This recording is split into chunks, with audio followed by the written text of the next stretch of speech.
Bupati Adi Arnawa sampaikan raperda pertanggungjawaban APBD di DPRD Badung.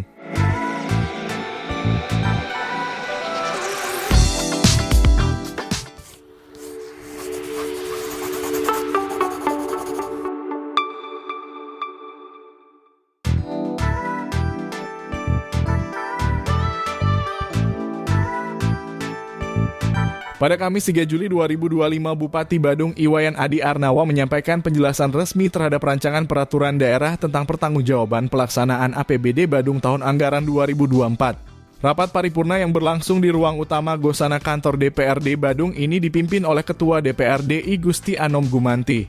Hadir pula Wakil Bupati Badung Bagus Alit Sucipta Forkopimda Sekda Surya Swamba serta para anggota DPRD dan pimpinan perangkat daerah. Dalam paparannya, Bupati Adi Arnawa menegaskan bahwa pertanggungjawaban pelaksanaan APBD telah mengikuti ketentuan Peraturan Pemerintah Nomor 12 Tahun 2019 serta Permendagri Nomor 77 Tahun 2020 di mana kepala daerah wajib menyampaikan raperda pertanggungjawaban paling lambat 6 bulan setelah tahun anggaran berakhir.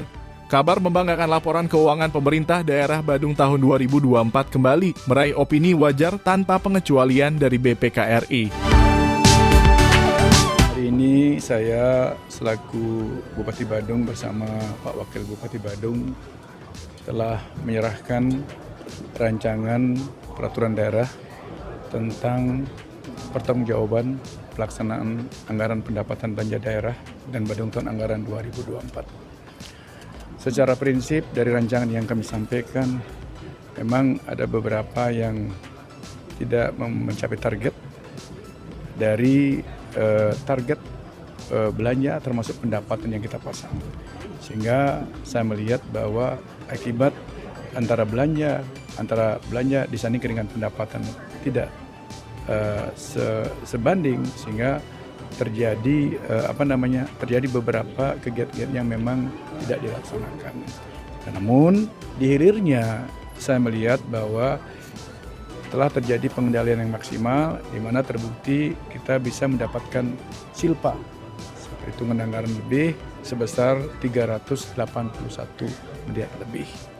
Astungkaro memang ke depan kita berharap sebisa mungkin target yang kita pasang bisa kita realisasikan dengan potensi-potensi yang kita miliki, baik dari aspek SDM-nya maupun realisasi pendapatan di hilirnya terutama di wajib pajak. Tapi apapun itu semua, kalau kita bicara masalah APBD, tentu itu selalu asumsi dan faktual semua di mana-mana pun kelihatannya memang tidak akan bisa orang berani menyampaikan bahwa akan target 1, 2, 3. Tapi kalau kita lihat rancang bangun daripada APBD yang kita buat ini menunjukkan optimisme. Artinya sekaligus memotivasi buat perangkat daerah yang fungsinya dalam rangka optimalisasi pendapatan untuk bekerja maksimal. Dan Astungkaro walaupun terjadi seperti itu berkat pengendalian yang dilakukan oleh pemerintah daerah sehingga tidak sampai terjadi hutang. Namun malah justru kita mendapatkan silpa sebesar 381 miliar lebih. Pak Bupati, apa strategi yang dilakukan sehingga dari pendapatan jauh di bawah target tapi justru ada silpa? Apakah banyak program yang terpotong atau ada efisiensi di dalamnya? Yang pertama adalah yang paling penting kan efisiensi terhadap beberapa kegiatan-kegiatan yang dilaksanakan. Yang kedua, ini adalah satu langkah yang cerdas dari pemerintah dalam hal ini yang tahu yang mana yang memang menjadi prioritas, yang mana menjadi tidak prioritas. Inilah pentingnya pengendalian kas. Jadi kita tidak serta-merta begitu dirancang X triliun terhadap belanja kita di APBD, kita langsung ngegas. Kita tetap kendalikan per triwulan, per 1 semester, per 3 triwulan, termasuk triwulan terakhir. Nah disitulah strateginya dan di mana-mana pun seperti itu. Kalau kita di dalam pelaksanaan APBD memetang, nah itu yang akan terjadi utang. Kita sebisa mungkin kita minimize, malah sebisa mungkin zero untuk utang. Tapi di satu sisi ada memang beberapa kegiatan yang mungkin belum prinsip yang kita hold. Tapi tetap kita mengedepankan kegiatan-kegiatan yang sifatnya mandatori. Mandatori dalam hal ini ada bidang pendidikan, ada kesehatan, termasuk belanja modal.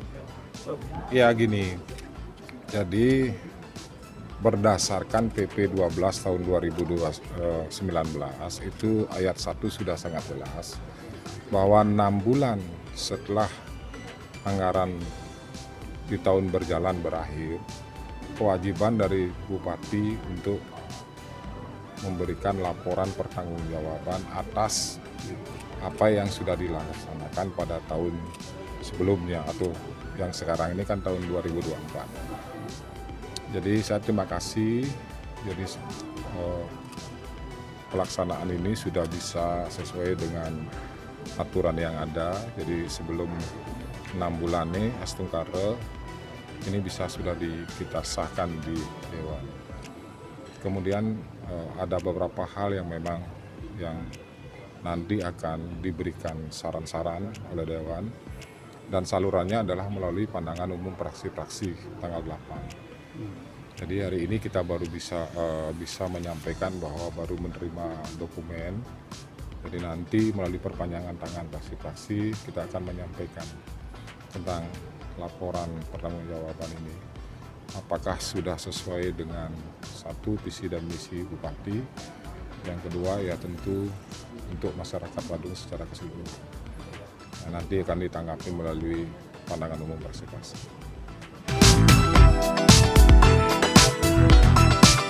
Prestasi ini menandai raihan opini WTP ke-13 sejak tahun 2011 dan menjadi yang ke-11 kali berturut-turut sejak 2014 hingga 2024.